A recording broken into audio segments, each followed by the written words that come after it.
नमस्कार, मैं संजीव कुमार आज देकार्त के दर्शन को संक्षेप में प्रस्तुत करने का प्रयास करूंगा। पद्धति और असंदिग्ध ज्ञान। देकार्त गणित के समान दर्शन के क्षेत्र में निश्चित और असंदिग्ध ज्ञान प्राप्त करने का लक्ष्य लेकर अपनी दार्शनिक पद्धति के 4 नियम बताते हैं। पहला, जब तक किसी वस्तु का स्पष्ट और परिस्पष्ट रूप से ज्ञान न हो जाए तब तक उसकी सत्ता को स्वीकार नहीं किया जाएगा। दूसरा, समस्या को सरल से सरलतम अवयवों में बांटा जाएगा ताकि प्रत्येक अवयव का स्वतंत्र रूप से विश्लेषण हो सके। तीसरा, सरलतम अवयव से समस्या समाधान करने का प्रयास किया जाएगा और धीरे धीरे क्रमिक रूप से जटिल तत्वों की ओर बढ़ा जाएगा। चौथा, निष्कर्ष पर पहुंचने से पहले यह सुनिश्चित किया जाएगा कि समस्या का कोई भाग छूटा न हो। देकार्त का दृढ़ विश्वास है कि बुद्धि में निश्चित एवं अनिवार्य ज्ञान प्राप्त करने की शक्ति है। दूसरा, बुद्धि यथार्थ और अयथार्थ ज्ञान में भेद कर सकती है, परंतु ऐसा तभी संभव है जब बुद्धि पूर्वाग्रहों, अंधविश्वासों, संस्कारों व परंपरागत मतों से मुक्त हो।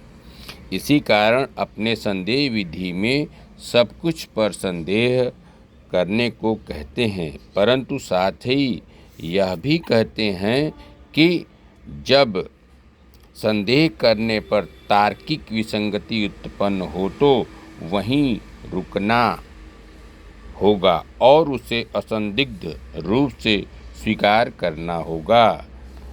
सर्वप्रथम इंद्रिय ज्ञान पे संशय करते हैं। इंद्रिय ज्ञान सदैव सत्य नहीं होता, जैसे रज्जु सर्प का ज्ञान। शारीरिक क्रिया भी संदेह के परे नहीं है, क्योंकि स्वप्नावस्था में हम गतिमान होते हैं जबकि शरीर निष्क्रिय होता है। वैज्ञानिक ज्ञान तब तक ही सत्य है जब तक कि कोई नया सिद्धांत उसका खंडन न कर दे। देकार्त के अनुसार संदेह एक चेतन प्रक्रिया है, अतः संदेह में संदेही का अस्तित्व निर्विवाद रूप से सिद्ध होता है। मेरा संदेह गलत हो सकता है, परंतु मैं इस बात पर संदेह नहीं कर सकता कि मैं संदेह कर रहा हूँ। देकार्त सूत्र रूप में कहते हैं कोगिटो इर्गो सम, अर्थात मैं सोचता हूँ अतः मैं हूँ। उल्लेखनीय है कि सोचना होने का कारण नहीं है, बल्कि संदेह प्रक्रिया से स्पष्ट और परिस्पष्ट आत्मा का बोध होता है। यह अंतः प्रज्ञात्मक ज्ञान है। साथ ही यह भी कि इससे आत्मा की सत्ता सिद्ध होती है, न कि शरीर की। मन शरीर द्वैतवाद। देकार्त के अनुसार द्रव्य वह है जिसकी स्वतंत्र सत्ता है और अपनी सत्ता के लिए अन्य वस्तुओं पर निर्भर नहीं है। इस अर्थ में मात्र ईश्वर ही द्रव्य सिद्ध होता है, परंतु देकार्त ईश्वर के साथ 2 अन्य सापेक्ष द्रव्य चित्त और अचित्त स्वीकार करते हैं, क्योंकि मन शरीर परस्पर स्वतंत्र हैं, एक दूसरे पर निर्भर नहीं हैं, अतः द्रव्य हैं। चित्त का गुण चेतना और अचित्त का गुण विस्तार है। जहाँ चेतना है वहाँ विस्तार नहीं, और जहाँ विस्तार है वहाँ चेतना नहीं। चेतना का विभाजन संभव नहीं है, क्योंकि वहाँ विस्तार नहीं है। चित्त सक्रिय है और अचित्त निष्क्रिय है। ऐसी स्थिति में शरीर मन के बीच संबंध कैसे होता है? देकार्त इसका समाधान क्रिया प्रतिक्रिया सिद्धांत से करते हैं। इस सिद्धांत के अनुसार पीनियल ग्रंथि के माध्यम से मन का प्रभाव शरीर पर और शारीरिक क्रिया का प्रभाव मन पर पड़ता है। ईश्वर। देकार्त ने मैं सोचता हूँ अतः मैं हूँ के स्थापना के क्रम में सत्यापन या सत्यता का मानदंड स्थापित करते हैं, जिसका आधार है स्पष्टता और परिस्पष्टता, अर्थात जो भी आत्मा के समान स्पष्ट और परिस्पष्ट होगा उसकी सत्ता होगी।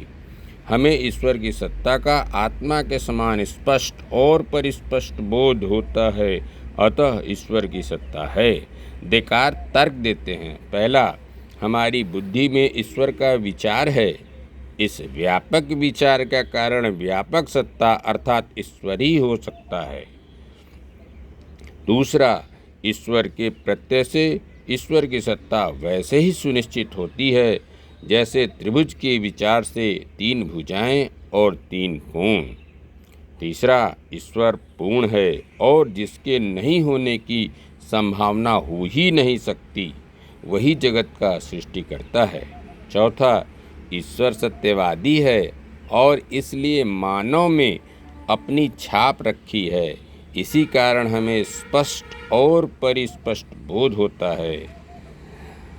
और पांचवा, यदि हमारे अंदर पूर्णता का विचार नहीं होता तो हम किसी वस्तु को अपूर्ण नहीं कह पाते। यह देकार्त का एक महत्वपूर्ण तर्क है। धन्यवाद। नमस्कार।